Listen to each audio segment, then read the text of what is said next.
Bonjour à toutes et tous. Salut Dora. Bonjour, bonjour tout le monde. Bienvenue pour ce nouveau webinaire PacMind organisé en partenariat avec Arola sur le DDD et l'IA générative. On va se laisser juste une petite minute ou deux avant de démarrer. Yes. Hop, t'es en pleine forme Dora? Toujours. Toujours? Bon, super. Est-ce qu'on a le choix? Non. Il faut, attends. Non, N'hésitez non, pas à nous dire d'où vous venez également. Toi, t'es sur Paris, hein, Dora, c'est ça? exactement. Yes. Je suis à Bordeaux, s'il y a des Bordelais, des Bordelaises, n'hésitez pas.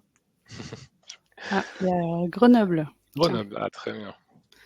Montpellier, Rouen. C'est l'avantage du remote, hein. C'est beau. Des webinaires, c'est que tout le monde peut y assister, peut participer. C'est ça. Oh, il y a trop de Genève, Bordelais, c'est bienvenue. génial. Et ouais, c'est cool, on a toute la France de représenter. Et pas que. Il y a Et la pas que, Suisse. ouais. Exactement. Allez, les Bretons, je crois. Salut Nicolas, fait plaisir de te voir. On a un peu de pluie aujourd'hui en parlant de Bretagne à Bordeaux. Elle est en train de remonter par chez vous, je crois. Allez, bah écoutez, je propose qu'on démarre. Donc ce nouveau webinaire qu'on fait chez PacMind, donc on en organise un toutes les 2 semaines. Pas mal de sujets en ce moment autour de l'IA générative. On en a fait un il y a un mois avec Valentina Kopak avec sur le TDD, le Test Driven Development, et comment utiliser l'IA générative, des outils comme ChatGPT. Comment les utiliser ou pas d'ailleurs, hein, dans certains cas. Mais voilà, c'était assez intéressant. On en organise donc un aujourd'hui autour du Domain Driven Design, et on en aura un le 2 juillet qu'on annoncera très bientôt aussi avec Seb Rose pour parler donc de Behavior Driven Development. Et Cool. voilà, on aura fait pas mal d'acronymes en XDD, je crois. On en fera peut-être d'autres. On se laisse quelques secondes pour se présenter aussi à tout le monde, Dora. Je peux te laisser commencer. Yes, avec plaisir. Je m'appelle Dora Bartaguise. Pour ceux qui me connaissent pas, je suis VP Tech chez Arola, donc je fais partie de la direction technique. Arola, qu'est-ce que c'est? C'est une ESN parisienne, mais qui intervient aussi en dehors de Paris. Donc on est parce que on est aussi centre de formation certifié Calliope pour ceux qui et celles qui connaissent la certification. Et on intervient un petit peu partout, que ce soit en France ou dans le monde. Donc voilà. Et Cédric? Yes, donc de mon côté, je suis CTO et cofondateur de PacMind.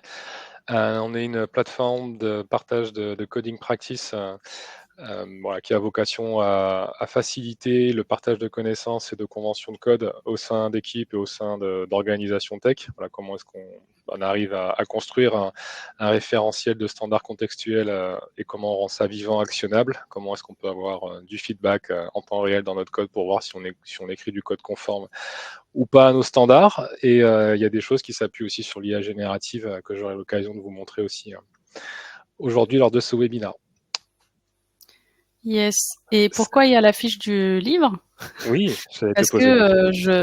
je suis co-auteur de ce livre-là avec Cyril Martrer, Arnaud Thieffen, Fabien Egel et Oussam Faki, pardon. Euh, Donc n'hésitez pas, si vous l'avez lu, n'hésitez pas à nous faire vos retours et si vous ne l'avez pas lu, n'hésitez pas à voir les avis et l'acheter tout simplement. Ouais. C'est un des rares livres autour du craft en français d'ailleurs, je crois, non? Il me semble. Yes, exactement.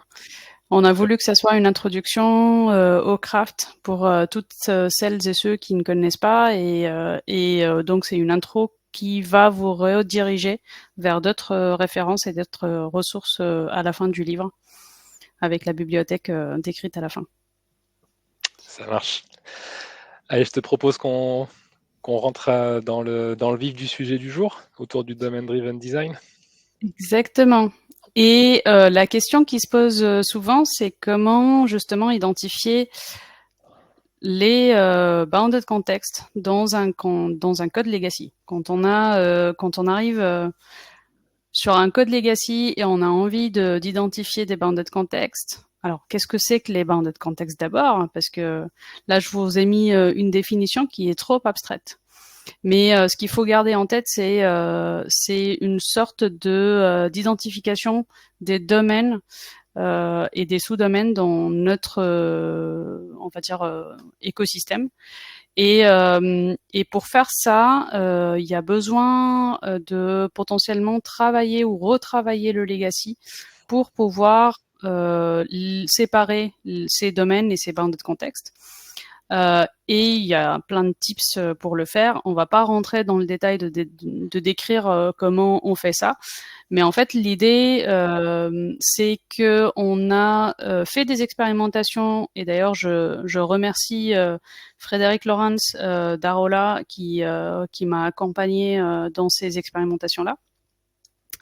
Et l'idée, c'est qu'on s'est dit, comme on sait que Copilot, GitHub Copilot notamment, agit sur un fichier au niveau de l'IDE, on s'est dit bon bah on va faire un truc, c'est qu'à partir du code, on va sortir un espèce de word cloud, les mots et ce qui est utilisé dans le code, et à partir de ce word cloud là, on va demander à Copilot ou ChatGPT de générer ou d'identifier les bounded context qu'on a.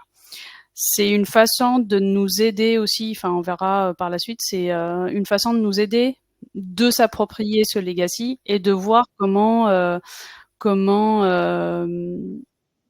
essayer de séparer un petit peu les contextes. Quand on a commencé à faire cette expérimentation, le premier frein, c'est que comme c'est un code legacy, et d'ailleurs, le code qu'on a utilisé, c'est un code qu'on avait créé avec Arnaud Thieffen pour une université à Devox. Donc encore un remerciement pour Arnaud de m'avoir accompagné pour cette université-là l'année dernière. Et donc, à partir de ce kata, on a essayé de générer un word cloud, sauf que comme on a plein de primitives, on n'a pas réussi à avoir les types utilisés. Et puis, par réflexion, je ne sais pas si vous le savez ou pas, mais quand on essaye de récupérer les noms des paramètres par réflexion, bah, on les a pas, parce que les paramètres, enfin les noms qu'on utilise, quand on va faire un int customer ID par exemple, le customer ID, il va être supprimé, il va être remplacé par un truc bizarre dans le code généré. Dans le cas du Java notamment, hein, c'est ça? Enfin Java ou C Sharp, on a fait les expérimentations dans les deux langages. Ça marche. Donc, ce qui fait que le word cloud, il avait beaucoup de bruit, et on s'est dit bon, si on fait cette technique-là, on va pas réussir à avoir quelque chose d'utilisable. Donc, ce qu'on a fait, c'est que on a tout simplement pris la méthode réservation et on l'a balancée directement à ChatGPT. Et on lui a demandé du coup de sortir tous les noms utilisés, les variables et leur type. Donc sous format JSON. Ce qui permet de générer, c'est une sorte de word cloud qu'on va générer à partir du code. Mais on l'a fait en mode sans conviction, donc on ne sait pas s'il va bien récupérer les résultats ou pas. Et finalement, il a réussi à récupérer toutes les variables qu'on avait dans le code avec leur type, avec au bon format.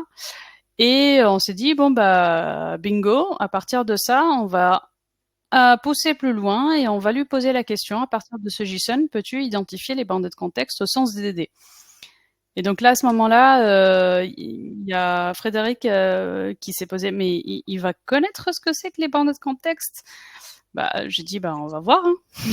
De toute façon, tant qu'on n'essaye pas, on le saura pas. Et ChatGPT, il a bien finalement répondu. Il a compris ce que c'était le bounded context. Il a même sorti donc des contextes tout en expliquant comment il a identifié ces contextes-là. Donc, il y a là, par exemple, la réservation management. C'est un kata, alors j'ai pas donné le contexte, c'est un kata de réservation des tickets de théâtre, pardon. Donc là, il nous a sorti une liste de domaines ou de contextes qu'il a déduits. Et donc le premier, par exemple, là j'ai mis reservation management. C'est le domaine, on va dire, responsable de la création et la gestion des réservations. Et comment il a identifié ce contexte-là grâce aux variables qu'il a citées, et puis quelles sont les fonctionnalités principales liées à ce contexte. Et il a fait la même chose pour 5 contextes. Donc la réservation, tout ce qui est performance management, donc comment gérer les informations relatives au spectacle, les dates, tout ça, le layout ou ce qu'on appelle la topologie du théâtre, le pricing ou le billing, et puis tout ce qui est souscription, parce que l'exercice, dans le kata, il y avait aussi tout ce qui est abonnement des consommateurs, etc. Et tout ça, il a utilisé la même argumentation, donc description du contexte, les variables qui l'ont, on va dire, amené à identifier ce contexte-là et quelles sont les fonctionnalités principales. Ce qui fait que l'avantage déjà de ce qu'il a sorti, c'est que nous, on peut se poser les questions. Est-ce qu'il avait le bon raisonnement? Est-ce que c'était légitime de sortir ce contexte-là, etc. Donc on avait aussi des billes pour vérifier ce qu'il dit. Parce qu'on garde aussi en tête que parfois, les IA génératives, elles délirent un petit peu, quoi. Ouais, Donc, complètement. par contre, Oui. ce qu'on avait aussi identifié, c'est que là, il nous a sorti 5 bandes de contexte, mais il avait oublié un 6e, qui était le ticketing. Et on s'est posé la question, pourquoi il l'avait oublié? Et effectivement, quand on a regardé le code, on s'est rendu compte qu'il pouvait pas l'imaginer parce que la partie ticketing, c'était juste une espèce de construction, du XML qui va être envoyé à l'imprimante. Donc en fait, il n'y avait aucun indice pour l'IA générative de comprendre qu'il y avait ce contexte-là. D'où l'oubli de ce contexte. Mais ce qui est déjà pas si mal, parce que là, tu as quand même ressorti 5 boarding contexts. Quand tu as un minimum de connaissances du domaine, ça t'aide quand même à restructurer tout ça. Donc, Tout à c'est fait. c'est déjà pas si mal, quoi.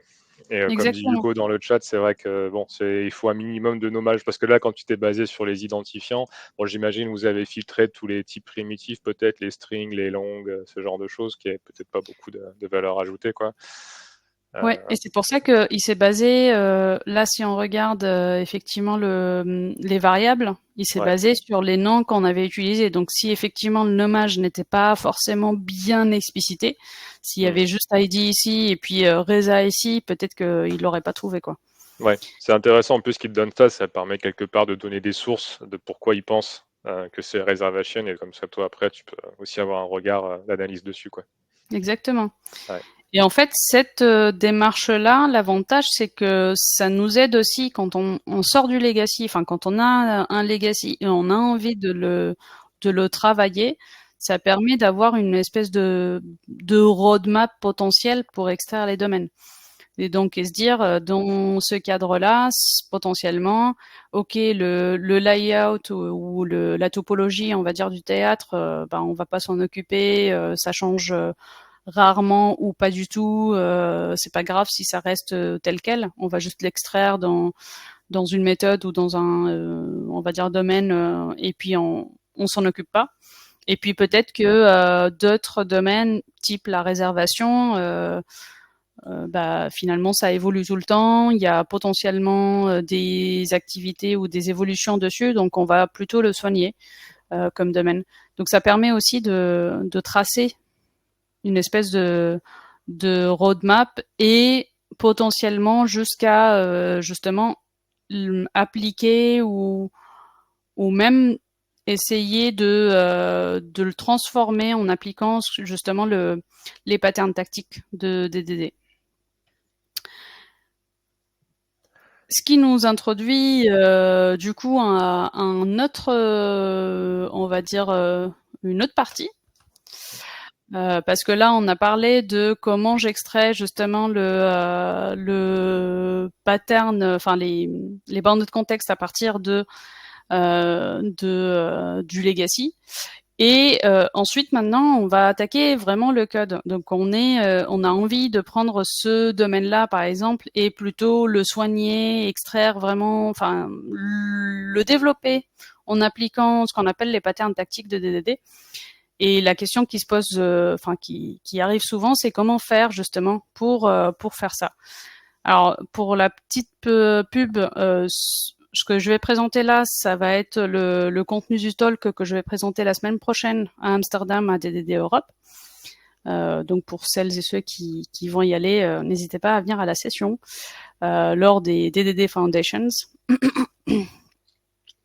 Et qu'est-ce que c'est que les patterns tactiques? Enfin, il y en a, enfin ce qu'on appelle les patterns tactiques en DDD. Il y a les entités, les value objects, les services, repositories, aggregates. Probablement vous connaissez ces termes-là si vous êtes intéressé un petit peu au DDD. Et la question qui arrive souvent face à ça, c'est comment m'assurer que ces patterns-là sont bien implémentés. Donc souvent, enfin moi je fais beaucoup de coaching en ce moment et souvent la réponse c'est comment je m'assure que l'entité est bien implémentée, le value object est bien implémenté, etc. Et par expérience, en fait, on a ce qu'on appelle un ensemble de contraintes qui, à la base, sont utilisées pour apprendre à implémenter différemment, qui sont les objects calisthenics. Et l'idée, c'est comment utiliser ces contraintes-là, ces règles des objets calisthenics, pour mieux implémenter les patterns tactiques de DDD.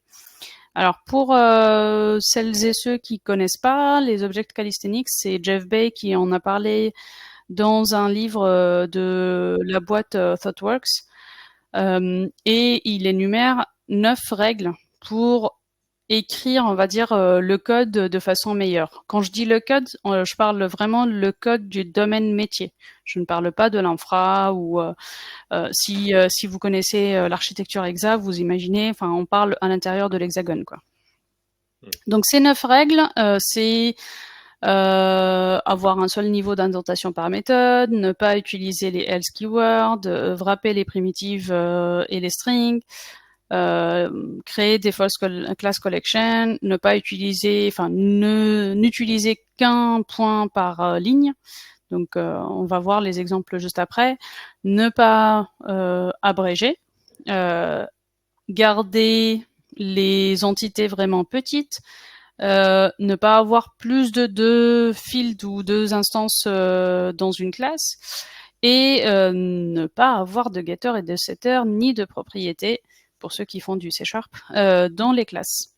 On a fait un petit sondage, je l'ai fait pendant que tu présentais auprès de l'audience pour voir si les personnes connaissaient ou pas.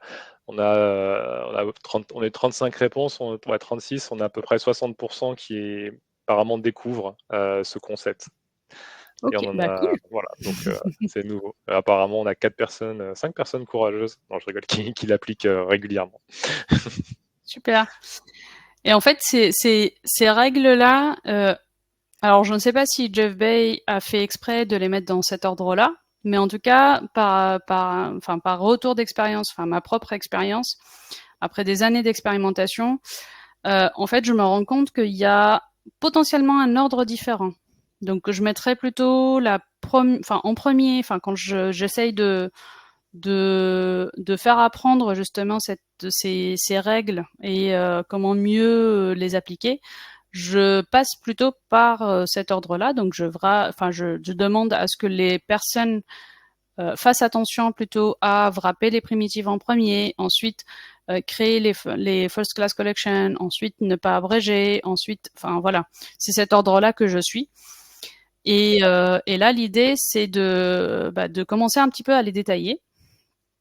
Donc, qu'est-ce que le wrap all primitive and strings et pourquoi on a besoin de le faire, surtout, parce que c'est la question que vous devez, j'ai envie de dire, avoir tout le temps, c'est pourquoi on nous propose de faire ça, pourquoi on a envie de faire ça.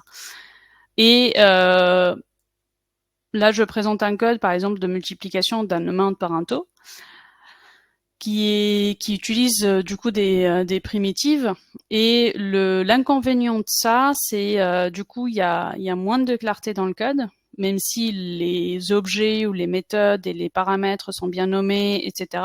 Mais il y a un risque, comme là, tous les paramètres sont des doubles, il y a un risque potentiel d'intervertir, parce que au niveau du compilateur, ça passe. Et c'est ça le risque. Donc il y a une source, on va dire le risque d'erreur peut augmenter si on garde l'utilisation des primitives. Et puis, il y a aussi le risque d'avoir du code dupliqué, parce que potentiellement, comme on utilise des primitives, les règles de gestion ou quelques logiques potentiellement qui gèrent ces primitives-là. Alors, il y en a qui me disent « Ah, bah oui, mais nous, on utilise les méthodes d'extension pour ça. » Oui, mais une méthode d'extension sur un string ou sur un double, bah, en fait, elle s'applique sur tous les doubles. Donc finalement, vous pouvez très bien avoir un comportement, une logique liée à le mount, mais que vous pouvez l'appliquer au taux, qui n'ont rien à voir, par exemple. Et puis, ça permet aussi de ce qu'on appelle, en tout cas, la flexibilité est réduite à cause de l'utilisation des primitives. Et pourquoi on a besoin d'encapsuler justement ces primitives dans des objets? Parce que ça permet d'identifier des concepts métiers. Donc si je reprends l'exemple de multiplication de l'amount par le taux, ben on va arriver à plutôt avoir ces concepts-là. Donc une multiplication d'un amount vers un rate. Et puis là, vous avez vu, elle est statique, donc il n'y a aucun intérêt de la garder en dehors de la classe amount final. Donc autant la move, move la méthode ou déplacer la méthode dans la classe amount, et maintenant elle est plus statique, et ça a du sens. Je multiplie un amount par un taux.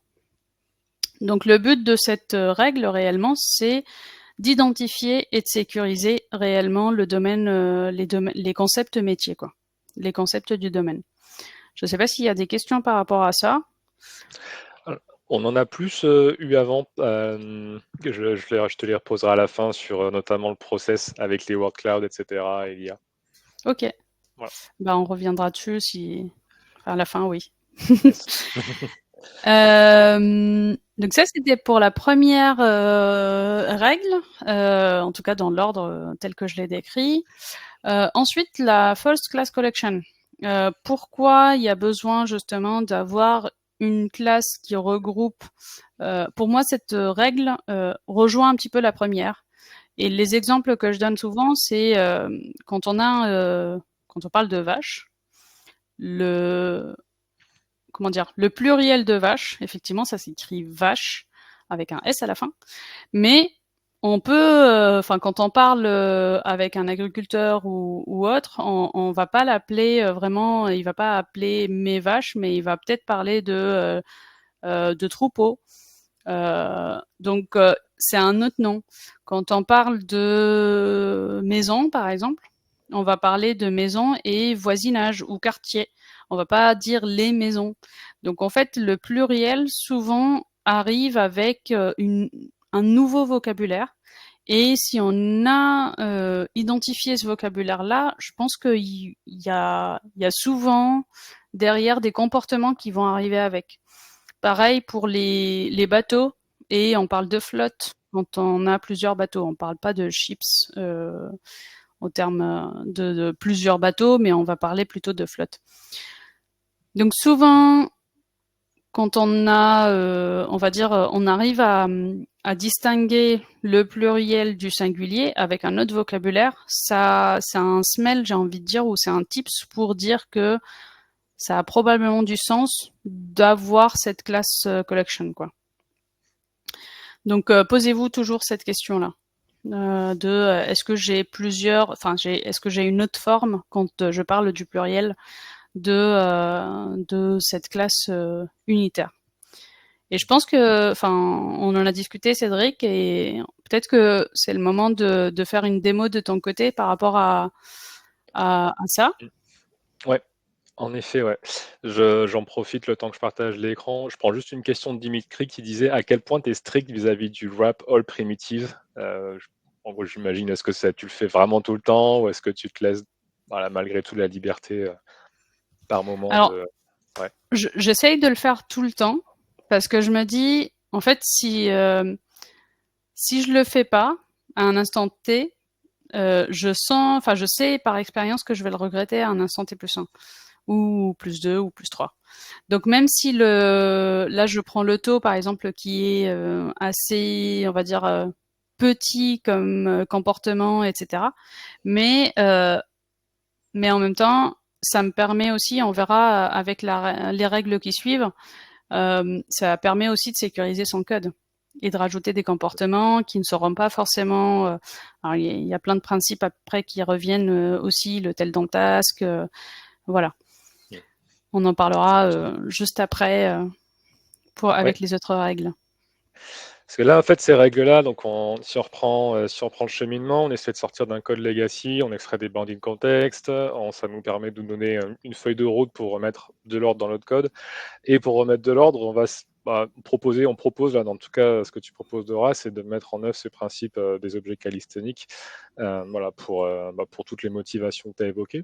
Et maintenant, si on va un peu plus loin, on se dit, bon, ça, c'est nos choix techniques qu'on a envie de mettre en place. Et donc là, il faut se dire que derrière, quand on va moderniser une code base, on va être souvent une équipe ou voire même plusieurs équipes à travailler sur le projet. Et donc, ça veut dire que la notion de convention et de comment est-ce qu'on va faire les choses, il faut que ce soit clairement établi, défini quelque part, compris par tout le monde, pour les personnes qui sont là à l'instant T, mais aussi par les personnes qui rejoindront le projet demain. Et donc, dans ce cadre-là, on se dit, finalement, comment est-ce que je peux faire pour que cette information, cette connaissance, elle soit définie quelque part, qu'elle soit accessible. Et donc là, comment est-ce qu'on fait? Donc habituellement, on peut utiliser une solution un peu courante qui est de dire, allez, on va écrire tout ça dans une doc, un wiki, un Notion, quelque chose comme ça. Mais ça reste des initiatives souvent qui marchent bien au début, où il y a un peu de motivation, et puis après, ça sombre un peu dans l'oubli, on a du mal à le maintenir, et surtout, c'est un petit peu loin de notre base de code. C'est-à-dire que quand je suis dans mon IDE, mon wiki, il est assez loin. Et donc là, en fait, je vais vous montrer aussi comment, avec l'IA générative, on peut faire des choses assez intéressantes pour aider justement, enfin, pour apporter un support aux devs pour suivre des conventions qu'on a définies. Donc là, l'exemple, c'est les objets calistheniques, mais ça peut être d'autres familles de conventions. Et donc voilà, c'est ce qu'on va illustrer ici. Donc là, dans le contexte que je prends, donc on va illustrer ce problème, enfin de cette notion des first class collection. Donc là, je suis dans un contexte Pacmine, donc sur un code C#. Alors, je suis pas expert totalement C#, j'ai peut-être pris une liberté de langage ou deux, mais c'est pas très grave. En gros, là, je suis dans un. Faut reprendre un peu. Toi, tu parlais de vaches, de troupeaux. Voilà, moi, je parle de bonnes pratiques. Dans mon contexte, voilà, j'ai ce concept de bonne pratique qui existe avec un nom, une description et un statut qui dit est-ce que c'est validé ou pas. Donc là, par rapport à ce que tu as dit avant, les primitive type, je suis pas du tout bon, je crois, mais c'est pas grave. Je reviendrai dessus après. Donc ça, c'est mon concept de base. Et puis j'ai ma classe ici, Practice Calculator, qui reflète finalement le problème de la First Class Calculation. C'est-à-dire que là, dans ma classe Practices Calculator, j'ai un code qui, en fait, calcule les pratiques qui sont validées, donc qui ont ce fameux booléen is validated à true. Et là, en fait, par rapport à ce que tu disais, là où ça pose problème, c'est que ce serait plus intéressant de l'extraire dans une classe à part entière qui va exposer des méthodes, un peu dans l'esprit TED, Don't Ask, qui va exposer des méthodes qui, voilà, là, je te retourne les pratiques qui sont validées, quoi. Et donc ça, si je fais le lien avec mes conventions, voilà, comment est-ce que je peux les définir facilement et les rendre ça plus visible auprès de mon équipe. Et donc c'est là aussi que ce que propose Pacmine fait sens. Donc il y a, je disais en fait en intro, une plateforme, mais aussi des extensions pour IDE notamment qui permettent de facilement proposer, partager des bonnes pratiques à son équipe. Donc là, typiquement, ce genre de code-là, avant de le refactorer, je pourrais prendre juste quelques secondes pour le sélectionner, puis je vais faire ce qu'on appelle une création de pratique avec Pacmine. Donc j'ai ici une action qui me dit, tiens, je vais aller proposer une nouvelle bonne pratique à mon équipe par rapport à cette first class citizen. Donc je gagnais un petit peu de temps pour éviter d'écrire des bêtises. Hop, je vais la recopier-coller. Et donc là, ma bonne pratique, voilà, je vais expliquer que il faudrait utiliser plutôt une first class collection, que toute classe qui contient une seule collection ne devrait rien contenir d'autre et exposer que des méthodes qui permettent de manipuler la liste et de retourner des éléments à l'intérieur, typiquement. Je peux mettre un petit mot-clé qui va bien, calisthenics, voilà, ça me permettra de ranger ma base de connaissances et je veux dire, est-ce que c'est un exemple positif et négatif, donc est-ce que ça illustre ou pas le concept de bonne pratique? Voilà, je suis plutôt sur un mauvais exemple, donc je vais le flaguer en négatif. Ce que je vais faire après, voilà, donc là, je reste dans mon IDE, puis je vais retravailler ce code-là, c'est-à-dire que je vais l'améliorer. Donc, je vais suivre le concept que tu as présenté dorénavant. Je vais créer une classe ici que j'appelle Practices, qui va prendre juste qui va avoir un attribut qui va être une liste de pratiques, qui va être construite de la manière suivante. Voilà, elle va être initialisée et après, elle va exposer en fait, le genre de méthode qu'on a vu avant. Voilà. Et donc ça, tu me le confirmes, Dora, ça suit mieux le principe du first class collection. Voilà. Et donc ça, une fois que j'ai fait ça, typiquement, voilà, je peux prendre ce genre d'exemple et ce coup-ci, l'illustrer en tant qu'exemple. En tant qu'exemple positif pour dire, voilà, ça c'est quelque chose justement qu'il faudrait faire. Ça illustre bien le concept de best practice.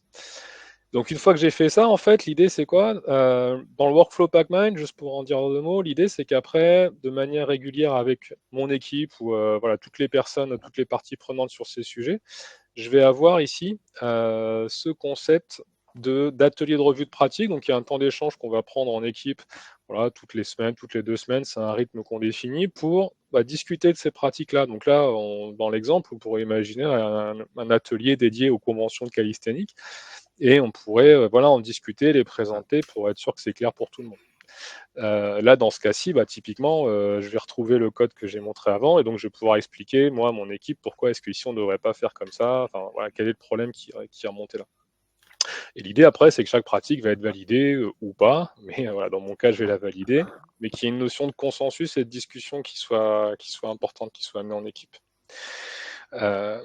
Pareil ici, mon exemple positif, ce coup-ci, je vais montrer à mon équipe, voilà pourquoi là, c'est quelque chose qui reflète bien le respect de cette convention-là. Donc maintenant, voilà, qu'on a défini ce genre de conventions, ok, elles sont accessibles à tout le monde, on les partage, elles sont intégrées dans les IDE. Dans les outils de code review également, on peut avoir ce process de création et de boucle de feedback. Mais il y a des choses qui sont intéressantes avec l'IA générative, qui est aussi la thématique du jour. Bon, déjà, une petite chose intéressante, c'est que quand je vais créer mes conventions, faut aussi passer un peu de temps, des fois, à les documenter, à écrire un peu de matière. Il y a cette fonctionnalité dans Pacmind qui permet de générer une documentation toute faite, avec éventuellement quelques paragraphes qui expliquent l'intention de la pratique. Voilà. Bon, souvent, les LLM qu'on a, ils ont quand même un peu de matière sur le sujet. On peut s'en servir de base pour ensuite, éventuellement, raffiner le truc derrière, quoi. Donc ça, voilà, je me mets dans la peau je me remets dans mon process, donc dans l'esprit d'aller refactorer, d'améliorer le code et de le transformer, je définis ces conventions-là, elles sont dans Pacmind. Derrière, l'IA générative va pouvoir aussi m'aider pour avoir aussi une boucle de feedback dans mon code. Donc là, typiquement ici, je suis passé sur un autre projet de test qui calcule des périodes contiguës, voilà, oui, contigu, merci pour la traduction. Et là, j'ai aussi ce genre de boucle de feedback avec Pacmind. Donc ça utilise aussi l'IA générative derrière, parce que là, je l'ai vraiment, j'ai pas mis en place un mécanisme, c'est vraiment du temps réel, hein, c'est-à-dire qu'avec mes exemples, ma pratique décrite et le nom, l'IA est capable de faire des choses. Alors, je suis désolé, on va peut-être pas forcément très bien, mais en gros, elle capte que dans ce période calculateur-là, qui reprend un peu le même pattern qu'on a vu avant, il y a un souci avec le first class collection. Donc en fait, c'est-à-dire qu'en tant que dev, je vais avoir aussi cette boucle de feedback-là pour me dire, attention, ton code, il est peut-être pas totalement conforme à ce que vous avez défini. Donc moi, ça va me dire, ok, peut-être qu'il faudrait que je retravaille ce code-là. Donc là, l'IA, en plus de m'avoir aidé à documenter ma pratique, certes, elle va aussi m'aider à trouver dans le code est-ce que je suis conforme ou pas à ça. Et proposer potentiellement des pistes de refacto. Ouais, exactement. Et là, c'est un autre use case au niveau de l'IA générative qui est assez intéressant. C'est que là, donc, aujourd'hui, d'ailleurs, on est en train de beaucoup de travailler avec des intégrations Copilot. Je ne sais pas si vous avez suivi, il y a 2 jours, ils ont annoncé une sortie d'une marketplace, voilà, qui est encore en version un peu close. Mais voilà, il y a de plus en plus de choses qu'on va pouvoir enrichir avec Copilot. Et donc nous, on va s'intégrer là-dessus aussi pour pouvoir des choses plus contextuelles, parce que en fait, un copilot, de manière générale, il apprend sur une base de code, et même si c'est une base de code publique, même si vous le restreignez à vos repos, dans vos repos, il y a quand même des choses qui sont allez, si je caricature, il y a à boire à manger, quoi. Il y a du code qu'on veut suivre, d'autres moins. Et donc finalement, ce qui est intéressant pour un copilot, c'est d'avoir une source de vérité fiable de OK, c'est quoi nos best practices à jour et qu'est-ce qu'on doit faire. Et ça, en fait, on se rend compte que ça peut permettre de driver Et ça, c'est ça qui est intéressant. Donc là, typiquement, la V0 que je vous montre aujourd'hui, c'est quoi? C'est que j'ai généré en fait, grâce à Pacman, j'ai repris ma pratique que j'ai créée dans Pacman et enfin j'ai utilisé Pacman pour générer en fait, voilà, j'ai un fichier Markdown ici qui contient ma pratique, mais qui va être synchronisé derrière avec toute ma base de pratique, donc elle a la racine de mon repo. Je fais ça parce que derrière, en fait, je peux le référencer ici dans Copilot chat. Donc, je vais lui donner mon pacmind.md ici. Et là, je vais lui dire, can you, hop, il faut que j'ouvre le bon fichier par contre. Voilà, sinon ça ne va pas le faire. Je vais prendre ici ma classe et je vais dire, can you refactor this class with the first class, first collection. First class collection. Voilà, merci. First class collection, c'est bien ça. Mm. Hop. Et donc là, en fait, ce qu'on voit, ce qui est intéressant là-dedans, c'est que du coup, on voit qu'en entrée, il prend en entrée mon fichier, le pacman.d. Et donc là, en fait, il va m'expliquer que la classe a le genre de classe qu'il faudrait reproduire. Je vais essayer de l'agrandir un peu pour qu'on voit mieux. Voilà, c'est ça en fait.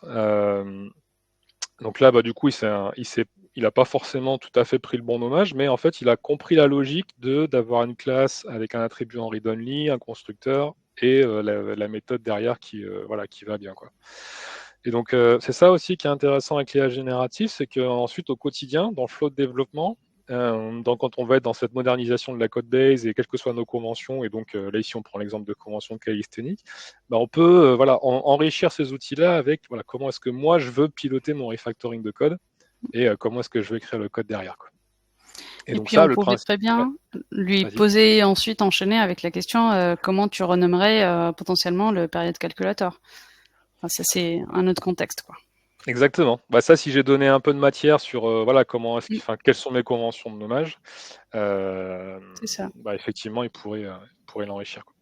Et Yes. donc le principe ici en fait qui est présenté, il pourrait s'appliquer sur tous les autres qui sont que tu es en train de présenter. On en a pris un, mais le concept est identique. Et donc si on en a, on a 9 principes, non 10, je sais plus, par là, on pourrait 9. tous les implémenter. 9, ouais, on pourrait tous les implémenter dans cette idée-là, quoi. Donc Tout voilà, à fait. c'est ça qui est assez intéressant. Je te repartage, je te laisse reprendre la main sur le partage. Mais cette petite aparté sur l'IA générative, c'est aussi une manière de montrer que aujourd'hui, on cherche souvent plein de use cases intéressantes, mais là, de ce que tu as montré et jusqu'au développement au quotidien, on voit qu'il y a plein de moments où ça peut s'insérer, quoi. Mm. Et d'ailleurs, pour créer la pratique, justement, il faut quand même avoir un minimum de connaissances on va dire, des bonnes pratiques ou comment refactorer le code. Et l'exemple que tu as montré là par rapport à la période, au période calculator, en fait, ce qui peut donner, on va dire, un indice comme quoi ça peut être refactoré justement en une class collection. Pour moi, il y en a deux. Il y a le fait qu'on ait le même type en entrée et en sortie. Donc ça Oui. donne un indice comme quoi potentiellement il faut faire quelque chose de cette méthode-là ou cette classe-là en général. Et puis surtout le deuxième smell, on va dire, c'est que la méthode elle-même peut être statique au niveau de l'instance de la classe. Donc ça pour moi c'est un grand indicateur que la méthode n'est pas que c'est pas sa place dans cette classe-là et que probablement elle doit être bougée dans l'un des paramètres qu'elle a en entrée. Donc c'est comme ça qu'il faut pour moi les deux, on va dire tips ou smell, enfin ça dépend de comment on voit les choses, mais qui permettent de dire c'est pas forcément sa place et potentiellement la faire bouger ailleurs. Donc le fait d'avoir le même type en entrée et en sortie, et le fait que la méthode puisse être statique. Ce qui fait qu'on a le résultat que tu avais présenté un petit peu lors de la démo. Et ça, pourquoi on a besoin, encore une fois, vous allez m'entendre souvent poser la question du pourquoi. Pourquoi on a besoin d'implémenter cette règle? C'est parce que ça enrichit justement le langage métier, puisqu'on va identifier la notion du pluriel pour le troupeau, pour la vache, pour on va dire la flotte, pour un bateau, etc. Donc on va creuser un petit peu le langage métier et l'enrichir. Et puis surtout, on va avoir en termes de design un modèle, ce qu'on appelle un modèle riche. contrairement à si on avait des services d'un côté et des données de l'autre, on arrive avec un modèle plutôt anémique, quoi. Qui n'a pas de comportement et plutôt c'est ce qu'on appelle des data structures, donc des objets avec juste des données et des getters et des setters, et puis la logique métier elle est plutôt dans des classes type service qui, si on met tout statique, finalement ça passe, quoi. Voilà. Là on était qu'à la deuxième règle. Il y en a 9. On n'aura Euh, peut-être pas le temps de toutes les faire, mais Voilà, on va essayer quand même de faire quelques-unes jusqu'à. Tu me dis, Cédric, quand est-ce qu'on s'arrête? yes. Euh, la suivante, c'est ne pas abréger. Et pourquoi ne pas abréger? Parce que justement, parfois, ça cache l'intention qu'il y a derrière. J'aime bien cette photo parce que si on regarde juste le haut de l'image, on a tendance à plutôt à penser à un requin, mais au final, c'est un petit poisson mignon qui porte un chapeau, quoi. Donc en fait, c'est un peu ça les abréviations. Et le cas pour moi le plus commun, c'est l'ETA. Je ne sais pas si tout le monde sait ce que c'est que cet acronyme. D'ailleurs, ça mériterait peut-être un sondage, tiens. Est-ce qu'il y en a qui connaissent ETA? Écrivez-le dans le chat, hein, si. Ouais. Alors ça Oui, peut vouloir dire plein Estimated de choses. Time of Arrival. Yes, Très voilà. bien. Les gens qui doivent délivrer des features, on leur montre souvent le TA. Exactement. Tout le monde sait, presque tout le monde, sait que c'est l'Estimated Time of Arrival. Oui, sauf que le jour où vous allez travailler dans un contexte, par exemple, d'urgence médicale, eh ben, l'ETA, c'est pas du tout l'Estimated Time of Arrival. C'est plutôt l'Emergency Transportation Assistance. Donc, si vous êtes encore dans un environnement d'éducation, par exemple, ça sera complètement autre chose. Donc, en fait, c'est ça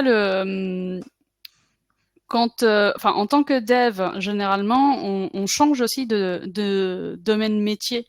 Donc, on peut très bien travailler dans le bancaire, ensuite faire le médical, ensuite faire du sport, ensuite faire autre chose. Et en fait, si on garde en tête uniquement les acronymes, c'est un piège parce que du coup, un acronyme dans un contexte peut être complètement un acronyme dans un autre contexte, enfin, peut être différent plutôt dans un autre contexte.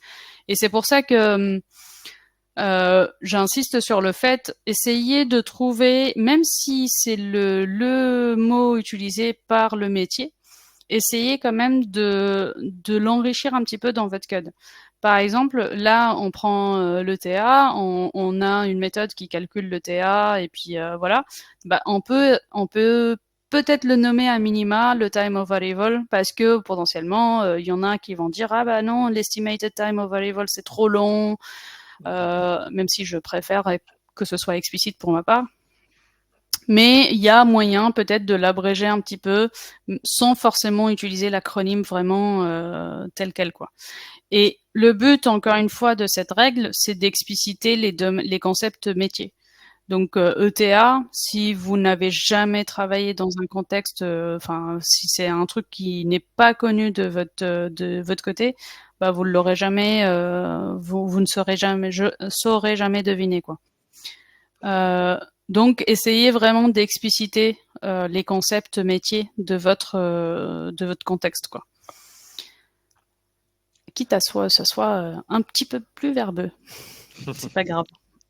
Je te propose, si tu veux, on peut en faire un dernier, s'il y en a un qui te tient à cœur de concept, enfin Ah de oui, règles. alors Parce qu'on a pas mal de je questions mets après, donc j'aimerais aussi qu'on ait le temps d'y je, répondre. je peux les faire vite fait, peut-être juste deux, parce qu'il y a Ouais. le pas de getter, pas de setter, pas de properties, qui Mm. intrigue souvent tout le monde parce qu'on se dit comment ça, comment je peux faire autrement.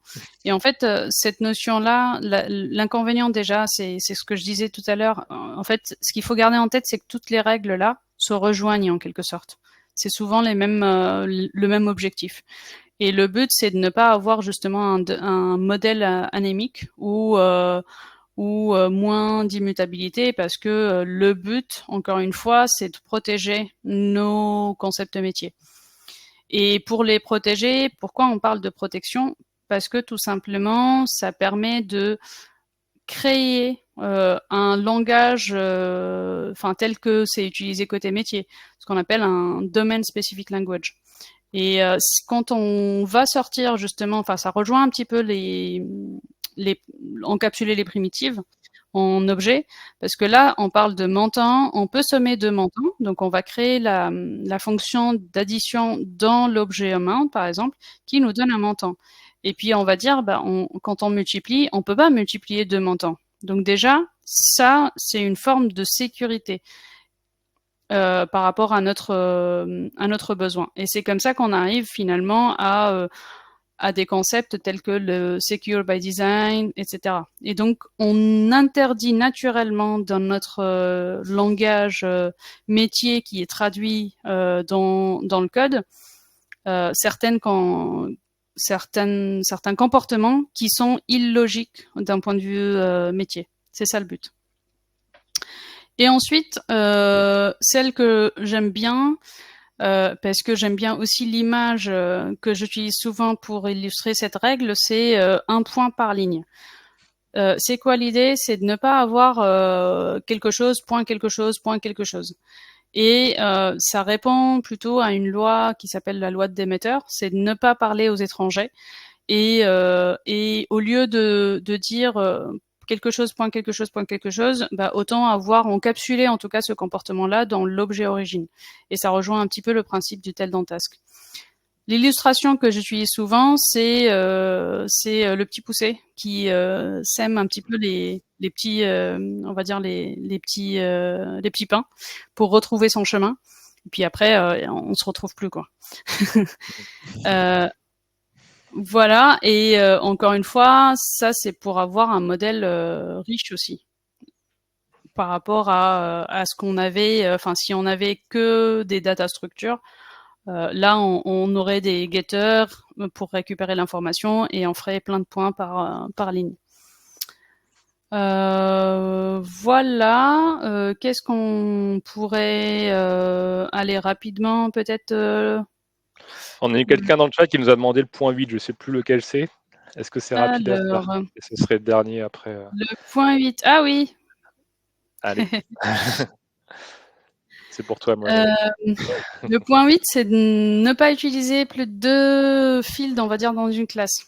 Et là, tout le monde me dit, mais non, mais comment on fait parce que rien qu'une personne, elle a un nom, prénom, date de naissance, adresse, tout ça, tout ça. Et en fait, si on représente réellement une personne, par exemple, on va pas parler de nom, prénom de la personne. On va dire juste comment tu t'appelles, enfin ton nom. Donne-moi ton nom. Quand tu dis donne-moi ton nom, généralement la personne elle va pas répondre. Quand on pose la question, je vais pas répondre par ta guise, je vais répondre Dora par ta guise. Donc en fait, je vais répondre avec le prénom et le nom. Et donc c'est comme ça qu'on essaye finalement d'encapsuler les choses.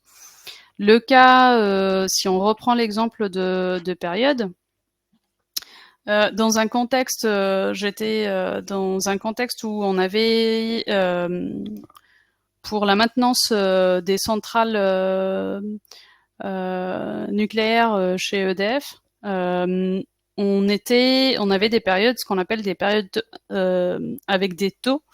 Et le taux, c'est pour dire est-ce que sur cette période-là, je m'autorise ou pas de faire de la maintenance et donc d'arrêter la centrale pour maintenance. Et quand on l'a modélisé, premier réflexe, c'était une période avec une valeur qui est un décimal, qui est le taux de, on va dire, d'arrêt pour maintenance. Et donc, on se posait la question, mais c'est bizarre d'avoir une période avec un taux. Est-ce que c'est vraiment la période qui a un taux? Est-ce que c'est bizarre comme modélisation? Et on arrive facilement à découper ou à éclater cette classe-là en deux classes. Donc la période qui est logique, avec une date de fin et une date de début et de fin. Et puis après, avoir ce qu'on appelle une période, une rated période, donc une période à taux ou avec un taux. qui contient la période et le taux associé. Et en fait, finalement, comme ça, on a en quelque sorte wrappé deux notions dans une notion, et encore mieux si on applique la règle numéro 3 qui est de wrapper les primitives, on va carrément avoir une rated period qui est tout simplement le couple période et le taux directement avec un objet typé. Voilà. Super. Donc n'hésitez pas à regarder du coup ces règles-là parce qu'elles sont très intéressantes pour moi, à mon sens. Et ça vous permet aussi d'enrichir un petit peu votre façon de réfléchir, de modéliser aussi. Voilà. Complètement, ouais. Super, merci beaucoup Dora pour l'intro de ces concepts-là. Je te propose, on a eu pas mal de petites questions, je vais essayer on n'aura peut-être pas le temps de toutes les faire, mais je vais en reprendre quelques-unes. Alors si on remonte un petit peu dans le temps, sur l'expert que tu as montré avec l'IA et ChatGPT, tu te souviens de quel modèle tu as utilisé, si c'est un 3, 5, 4 ou... C'est le 4, ChatGPT 4, j'ai utilisé. Ouais, ça marche. Et Hugo nous demande... Et GitHub Copilot pour la partie code, parce qu'on a fait les 2 tests. Ouais. Et deux questions qui sont liées. Est-ce que vous l'avez fait sur ailleurs que sur un code de kata? Est-ce que vous l'avez fait sur, on va dire, une vraie app pour voilà, voir les perfs et puis voir aussi le temps que ça prendrait de le faire sans IA et à la main, quoi. Ouais, alors la partie Word Cloud, on a essayé de la faire sur un vrai projet. Parce que justement, on s'est dit, en fait, l'inconvénient de GitHub Copilot jusqu'à maintenant, parce qu'ils sont en train de changer ça, c'est que son contexte, c'est les fenêtres, c'est la fenêtre ouverte. Donc en fait, on ne peut pas lui dire, vas-y, analyse toute la solution ou tout le projet pour identifier les contextes. Et souvent, dans un code legacy, les services, il y en a plein de services et on a besoin d'avoir une lecture globale. Donc c'est pour ça qu'on s'est dit on va créer du coup le Word Cloud ou le JSON avec les différents mots utilisés, et à partir de ça on va demander à GitHub Copilot ou ChatGPT de générer les contextes. Parce que c'est une sorte d'agrégation de tous les, on va dire, les fichiers qu'on a dans le projet pour lui pré-mâcher le travail, hein. Parce qu'il sait pas faire pour l'instant, il sait pas analyser tout le projet ou toute la solution. Donc oui, on a essayé, mais en fait c'est comme tout, hein, il y a toujours des prérequis qui sont le bon nommage des variables, puisque si j'appelle tout A, B, C ou I, J, K, effectivement ça marchera pas. On est d'accord. Ça marche. Qu'est-ce qu'on avait après comme autre question? Alors, il y avait d'autres personnes qui auraient aimé voir un peu plus en détail, mais rendez-vous à Amsterdam dans 6 jours. C'est le plus simple pour voir Oui, tout le détail. exactement. Ça sera peut-être enregistré aussi, je ne sais pas, on verra. Ouais, ça marche. J'en prends une, alors que c'est peut-être éclaircir le concept de first class collection. Donc, si je reprends la notion de période, donc la question c'est que la classe d'origine, donc la période calculator, je ne sais pas si tu avais l'exemple de code sur un slide ou pas. Si tu Ouais. veux, Attends. on est que euh, voilà, que cette classe d'origine, elle expose une méthode utilitaire. Donc ceci, voilà. Donc la question de pourquoi est-ce qu'on va la convertir en une classe qui s'appelle période, qui va pointer une collection. Donc on va faire un calcul sur notre collection, etc. Bon, je pense qu'il y a peut-être juste besoin de réexpliquer allez, en 30 secondes, minutes, si possible, ce Alors, concept-là. souvent, justement, on a toujours tendance à créer des services. Enfin, tous les comportements qu'on a dans notre projet, on a tendance à créer directement ce qu'on appelle une classe service, donc là, le calculateur, et avec la méthode qui contient le comportement. Pour moi, l'inconvénient de ça, les inconvénients même sont multiples. C'est que d'un côté, ça va alimenter le fait que en fait, on va arriver avec ce qu'on appelle des objets anémiques. Ce que je disais tout à l'heure, c'est que la période elle-même potentiellement où les périodes, il n'y a plus de comportement dedans. Et d'ailleurs, si on regarde à un moment, enfin voilà, il y a un point value, un période point value, par exemple, on va essayer du coup enfin tous les objets deviennent plutôt des data structures avec que des données et puis derrière les comportements de l'autre côté. L'inconvénient de ça, c'est que déjà, si on a le même comportement ou la même logique qui se répète dans plusieurs endroits, on va avoir un risque de multiplication de ce comportement parce que c'est pas justement encapsulé dans l'objet en question.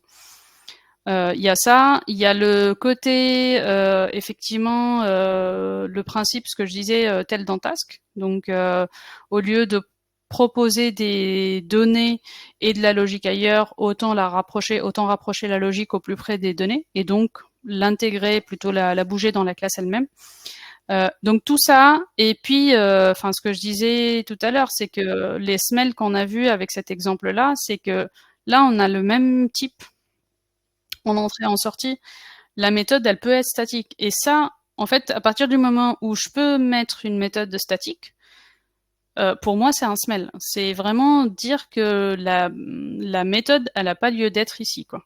C'est vraiment le red flag qui va me dire attention, attention, là, tu es en train de faire potentiellement une grosse bêtise. Donc voilà. Enfin, c'est pour ça que moi, je préfère vraiment de les sortir dans des classes objets. Et puis une first class collection, c'est une entité au final, au sens métier, comme on disait pour le troupeau, pour les vaches, par exemple.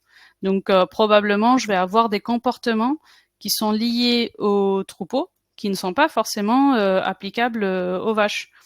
Enfin, unitairement, je veux dire. Par exemple, je pense à comment dire, à le trait de vache. Unitairement, ça le fait, mais potentiellement, pour le troupeau, je vais probablement avoir d'autres comportements qui ne sont pas les mêmes. Et donc, ces comportements-là, ça se transforme, pour moi, chaque comportement se transforme en méthode. Et donc, où est-ce que je vais mettre les comportements liés au troupeau? Je vais les mettre dans le troupeau, tout simplement. Bon, apparemment, ta réponse a permis d'apporter un peu plus de précision, donc je t'en remercie. Et écoute, il y a encore deux, trois petites cas. Les dernières, est-ce que tu as des ressources ou des livres en particulier à conseiller sur ce concept calisthénique où on trouve facilement des références? Oui, il y a le bouquin de la boîte ThoughtWorks. Donc, si vous Ouais, mettez Jeff Bay sur Internet, vous allez retrouver facilement. ça marche, j'imagine. Euh, Effectivement, ouais, par rapport à la classe, oui, période, ouais, effectivement, c'est ce que j'avais, c'est ce que j'aurais attendu. C'est comme ça que je l'aurais renommé. Il avait laissé le copilot, le période calculator, et il faudrait l'appeler période au pluriel, tout à fait. Exactement. Oui. Génial. Merci en tout cas, Dora, pour tout ce contenu. Merci à tous et toutes pour votre participation. Il y a eu beaucoup d'échanges. Je suis désolé, j'ai pas pu prendre toutes les questions. J'en profite, n'hésitez pas, voilà, avant que j'oublie, si vous voulez mettre un petit feedback sur le webinar, une petite note de 1 à 5. J'espère en tout cas que Dora, ça t'a permis aussi de t'entraîner un peu dans 6 jours. Voilà, Amsterdam en conditions réelles en anglais. Voilà.